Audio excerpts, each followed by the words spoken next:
યુગની માંગ પ્રતિભા પરિષ્કાર ભાગ 2। આ પુસ્તક લેખક વેદમૂર્તિ તપોનિષ્ઠ પંડિત શ્રીરામ શર્મા આચાર્યજી દ્વારા લિખિત છે।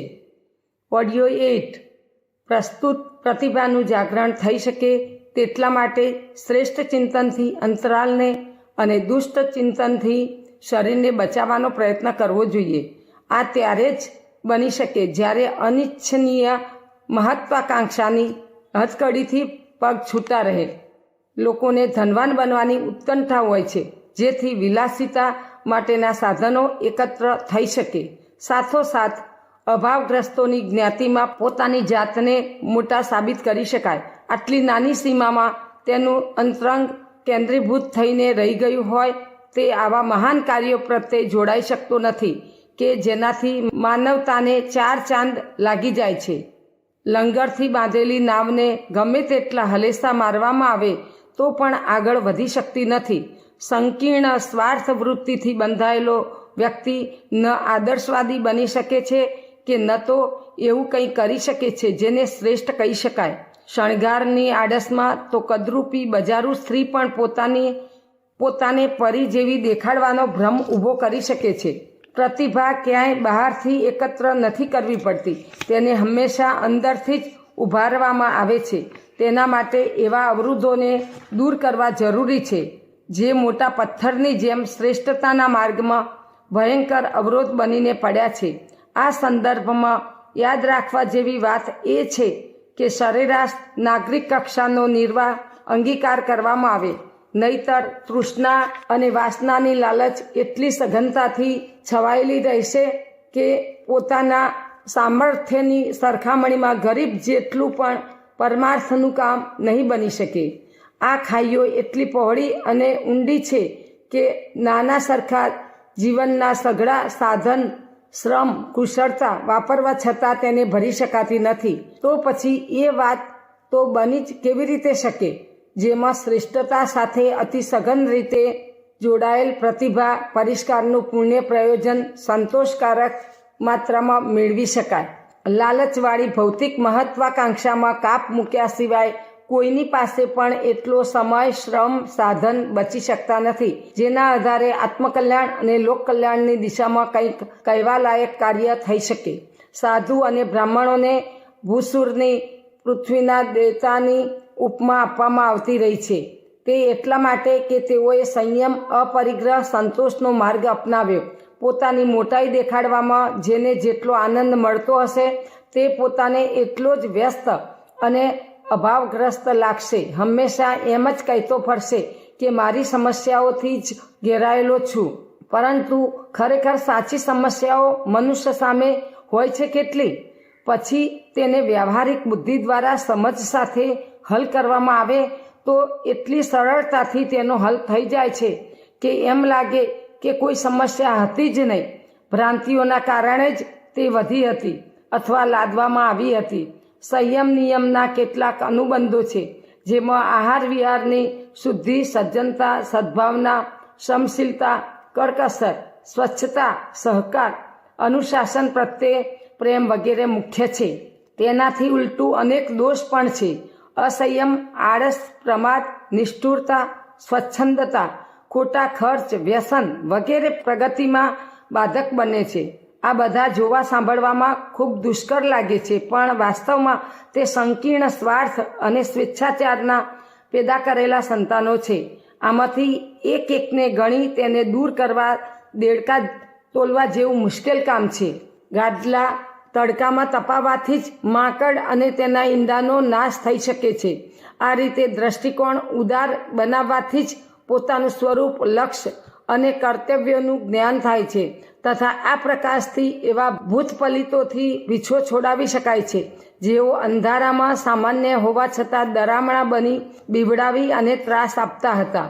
દ્રષ્ટિકોણમાં જ્યારે વિશાળતાનો સમાવેશ થાય છે ત્યારે લાગે છે કે પરમાર્થ જ પરમ સ્વાર્થ છે અને તેના લાભની સરખામણીમાં બીજા કોઈ ધંધામાં એટલો લાભ નથી। આ તથ્યને ઇતિહાસ પ્રસિદ્ધ તમામ મહામાનવોથી લઈ આજના શ્રદ્ધાપાત્ર વ્યક્તિઓ ઉપર વરસતી સદ્ભાવના જોઈ એવું સહજ અનુમાન કરી શકાય છે કે વ્યક્તિગત લાભની વાત વિચારવાવાળા પણ જો વિવેકશીલ દૂરદર્શી હોય તો તેમને પરમાર્થ કાર્યોમાં પોતાની ક્ષમતા લગાવવાથી બદલામાં અનેક ગણો લાભ મળી શકે છે. વાવેલું એક બીજ 1000 ગણું થઈ પરત મળે છે. આ જ જાતિ મહામાનવોની હોય છે.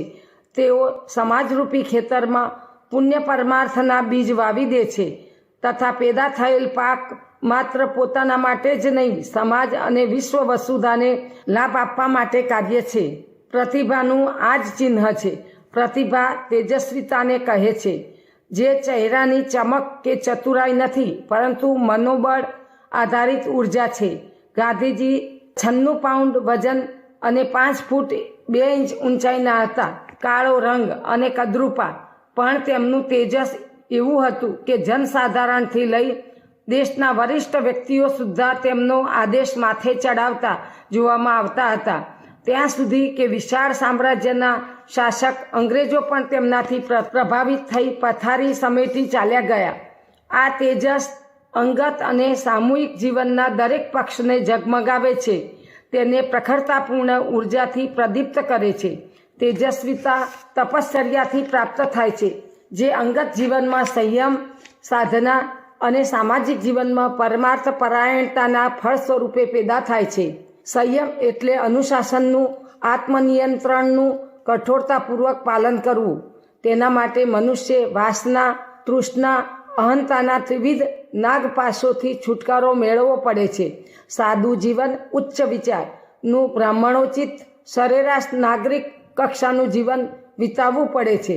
જે આટલું કરી શકે તેનાથી જ પરમાર્થ થઈ શકે છે તથા યોગીજનોમાં જોવા મળતી સિદ્ધિઓ, શક્તિઓ, વિભૂતિઓનો અંતઃકરણમાં ઉદ્ભવ થાય છે અને અખિલ અંતરિક્ષમાંથી તેને આકર્ષિત કરી શકે છે. દૈવી વરદાન કે અનુગ્રહ પણ તેને જ કહે છે. તેના કર્મકાંડવાળા સાધના વિધાન અનેક છે, પરંતુ સર્વસુલભ પ્રક્રિયા માત્ર એક જ છે કે અંગત જીવન એટલું હલકું રાખવું જેથી ઓછા શ્રમ અને સમયથી તેનો નિર્વાહ શક્ય બને. તે પછી શ્રમ, સમય અને સાધનો એટલા પ્રમાણમાં બચી શકે છે જેના આધારે પરમાર્થમાં જોડાઈ પરબ્રહ્મ સાથે એકાત્મ થવાનો રસ લઈ શકાય છે. દેવોત્તમ જીવન જીવવાનો આનંદ તથા લાભ મેળવી શકાય છે. કયા પ્રયોજન માટે, કયા સમયે, કયા પ્રકારનો શો સંયમ રાખવો, આ નિર્ણય દરેક વ્યક્તિની અંગત વ્યક્તિગત પરિસ્થિતિ અને મનસ્થિતિને જોઈને કરવો પડે છે. જેના જીવનનો જે પક્ષ ઉદ્ધત થઈ ગયો હોય તેને સર્કસના જાનવરોની જેમ બળ અને ચતુરાઈનો ઉપયોગ કરી કળા કુશળતા દેખાડવા માટે પ્રશિક્ષિત કરવો પડે છે. શરીર અને મન બંનેને શાલીનતા અપનાવવા માટે અભ્યાસ કરવા પડે છે. જે આટલું કરી શકે તેને પુણ્ય પરમાર્થનો અધિકાર મળી જાય છે. ઉદ્ધત આચરણ કરનાર વ્યક્તિ કાદવથી કાદવ ધોઈ સાફ કરવાનો પ્રયત્ન કરે છે. તેમાં તેને શું સફળતા મળશે? શાલીનતા તથા પરમાર્થ પરાયણતા એકત્ર થઈને તપશ્ચર્યા બની જાય છે અને તેના આધારે પ્રતિભાની ઉર્જા પ્રાપ્ત થઈ પોતાની પ્રચંડતાનું પ્રમાણ પૂરું પાડે છે. પ્રતિભા વૃદ્ધિ માટે નિર્ધારિત વિજ્ઞાન સંમત ઉપચારનો પ્રયોગ. પ્રતિભા પરિષ્કાર માટે વ્યક્તિની પ્રામાણિકતા અને પ્રખરતાના બંને પક્ષોને સમાનરૂપે મજબૂત કરવા પડે છે. ભાવભર્યો ઉમંગ, ઉત્સાહપૂર્ણ એકાગ્રતા અને તન્મયતા જાગૃત કરવી પડે છે. સાથે જ સમયને શ્રમ સાથે જોડી તત્પરતા અથવા શ્રમશીલતા અપનાવવી પડે છે. સંકીર્ણ સ્વાર્થના વર્તુળમાંથી આગળ વધવું પડે છે, જેથી સાદું જીવન ઉચ્ચ વિચારની નીતિ રીતિ અપનાવવાથી બચેલા સમય, શ્રમ અને સાધનોને સત્પ્રવૃત્તિ વૃદ્ધિના લોકસેવાના કાર્યમાં લગાવી શકાય છે. ઉચ્ચ પ્રકારની પ્રતિભાની વૃદ્ધિ આ પ્રકારે થાય છે. અહીં પ્રતિભાનો આશય હંમેશા જીવનમાં આદર્શોની વૃદ્ધિ તથા ભાવનાના સમન્વિત વિકાસના રૂપમાં લેવો જોઈએ. આ પ્રતિભાવાળા પોતે પ્રેરણાપુંજ આદર્શના પ્રતીકના રૂપમાં પોતાની જાતને પ્રકાશમય બનાવે છે તથા સમયને પણ ન્યાલ કરી દે છે. ચર્ચા આવી પ્રતિભાના વિકાસ સંબંધી ઉપાયોની ચાલી રહી છે. શું એવું સંભવ છે કે બાળકોને લખવાની સ્લેટ પર મણકા સરકાવી ગણતરી શીખવવી અથવા 3 પૈડાવાળી ગાડીના સહારે ચાલતા શીખવવાની જેમ કોઈ અભ્યાસના માધ્યમથી સામાન્ય નાગરિકોને પ્રતિભા સંપાદિત કરાવી શકાય છે? તેનો જવાબ હામાં આપી શકાય છે. સામાન્ય જનતા શારીરિક અંગ અવયવોને મજબૂત બનાવવા અખાડામાં જાય છે. અખાડામાં નિર્ધારિત અભ્યાસ કરવો પડે છે. શારીરિક અંગોને સશક્ત બનાવવા વ્યાયામનો ક્રમ તથા આહારમાં ઇચ્છિત ફેરફાર કરવા પડે છે. આવા જ સાધના ઉપક્રમ પ્રતિભા પરિષ્કારના સંદર્ભમાં નિર્ધારિત છે અને તે મોટે ભાગે સફળ થતા પણ જોવામાં આવ્યા છે. આવા કેટલાક આધારો તેનો બ્રહ્મ વર્ચસ્વની શોધ પ્રક્રિયામાં પ્રયોગ કરવામાં આવે છે અથવા જેને વર્તમાન અથવા સુધરેલા સ્વરૂપે ઉપયોગ કરવાની સંભાવના છે તેનો ઉલ્લેખ અહીં કરવામાં આવે છે. 1. સ્વયં સંકેત ઓટો સજેશન. શાંત વાતાવરણમાં સ્થિર શરીર અને એકાગ્ર મનથી બેસવામાં આવે, ભાવના કરવામાં આવે કે પોતાના મસ્તિષ્ક કેન્દ્રમાંથી વહેતો પ્રાણ પ્રવાહનો વિદ્યુત પ્રવાહ શરીરના અંગ અવયવોમાં અપેક્ષાકૃત વધુ પ્રમાણમાં પ્રવાહિત થઈ રહ્યો છે. શિથિલતાનું સ્થાન સમર્થ સક્રિયતા લઈ રહી છે. તેના આધારે દરેક અંગ બળવાન બની રહ્યા છે. ઇન્દ્રિયોની ક્ષમતા વધી રહી છે. ચહેરા પર ચમક વધી રહી છે. બુદ્ધિમાં એવા પ્રકારની વૃદ્ધિ થઈ રહી છે જેનો અનુભવ પ્રતિભા વૃદ્ધિના રૂપમાં પોતાને તથા બીજાને થઈ શકે.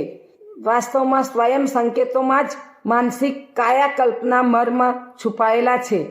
શ્રુતિની માન્યતા છે કે યો યત શ્રહ સ એવ સહ, અર્થાત જેઓ જેવું વિચારે છે અને પોતાના વિશે જેવી ભાવના કરે છે તેઓ તેવા જ બની જાય છે. હકારાત્મક વિચારો મહાપુરુષોના ગુણોને પોતાનામાં સમાવવાની ભાવનાથી સજાતીય વિચારો ખેંચાઈ આવે છે અને વાંછિત વિદ્યુત પ્રવાહોને જન્મ આપે છે. મનોવૈજ્ઞાનિક આ આધાર પર વ્યક્તિત્વમાં વિચાર પ્રવાહમાં પરિવર્તન લાવવાની વાત કહે છે. તેમનો મત છે કે જેવી રીતે પૃથ્વીની ચારે બાજુ આઇનોસ્ફિયર છે તેવી જ રીતે મસ્તિષ્કની ચારે તરફ પણ એક આઈડિયોસ્ફિયર હોય છે.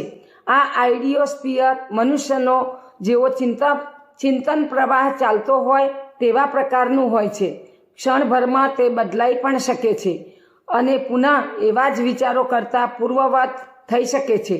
આ પ્રવાહ આદર્શવાદી હોય તો શ્રેષ્ઠતા તરફ આગળ વધતા વ્યક્તિનું મુખમંડળ ચમકવા લાગે છે અને તે બીજાઓને આકર્ષિત કરે છે. આવા વ્યક્તિની વાત પ્રભાવશાળી હોય છે ત્યાં સુધી કે બીજા લોકોમાં પરિવર્તન પણ લાવી શકે છે. એક પ્રકારના સ્વસંકેતો દ્વારા પોતાના આભામંડળને એક સશક્ત ચુંબકમાં બદલી શકાય છે. મનોવૈજ્ઞાનિક કહે છે કે થિંક એન્ડ ગ્રો રીચ અથવા એડોપ્ટ પોઝિટિવ પ્રિન્સિપલ ટુડે, મતલબ કે વિચારો, વિધેયાત્મક વિચારો અને આ ક્ષણે જ વિચારો જેથી પોતાની જાતને શ્રેષ્ઠ બનાવી શકાય.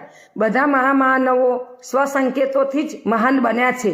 ગાંધીજીએ હરિશ્ચંદ્રનું નાટક જોઈ સ્વયંને સંકેત આપ્યો કે સત્યના પ્રયોગોને જીવનમાં ઉતારો અને તેના પરિણામ જુઓ. તેમની પ્રગતિમાં આ ચિંતનની કેટલી મહાન ભૂમિકા હતી તે બધા જાણે છે.